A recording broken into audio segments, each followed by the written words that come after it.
เป็นใดเป็นใดพี่น้องเบิ่งซอยค่อยแน่เบิ่งซอยแน่พุ่นน่ะเมามาเต็มบ้านคือเก่าอีกแล้วมีแต่พระไทยไอ้น้องเลยพุ่นน่ะจตุคามก็มีโหนเป็นกล่องเลยสมเด็จนี่กล่องนี้หลวงพ่อคูณล้วนๆเนาะโอ้โหโพดโพ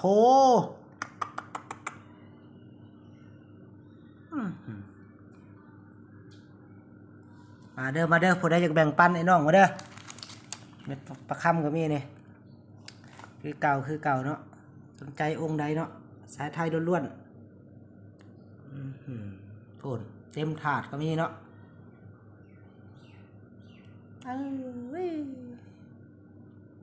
นี่องค์ที่เขาหมักเนาะ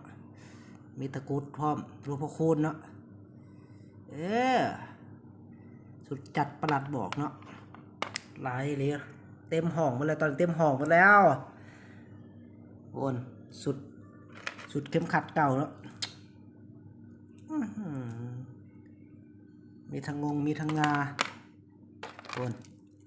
เก่าเก่าเบิ่งเอาเนาะเข้มขัดจนขึ้นสนิมบางอันพระบ้านล้วนๆพระบ้านล้วนๆเนาะยุรุ่มนี้หลวงปู่ทวดเนาะเขาเสียองค์ดาราอยู่ใส่เนาะองค์ดาราหายเดียวอันก็องค์ดาราคือกันนี่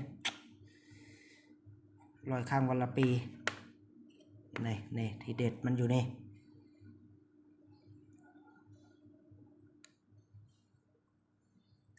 คมกิบนี่สนใจก็ทักมาเนาะตะกุดพร้อมจีวร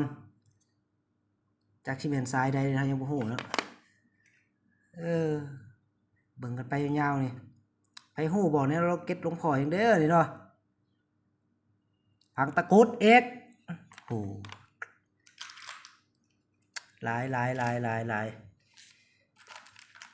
นี่ไผฮู้ไอ้น้อง FC บางไทยเนาะไผฮู้เนาะก็เก่าหิ่งก็จะเบิ่งการเลี่ยมจะเบิ่งนี่แหละผ้าเก่าของแท้บ้านเก่าเซาโยกเนาะมีทั้งเก่าทั้งใหม่เนาะปะปนกันไปคือเก่าไอ้น้องตะกุดก็มียังบ่หมดเด้อพุ่นบ่ต้องแกะนะว่าสิเดี๋ยวมื้อหน้าสิมาลุ้นกัน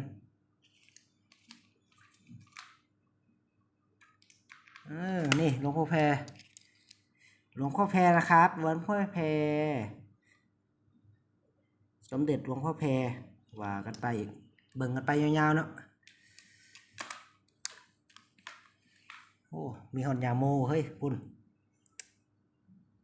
เก่าเลย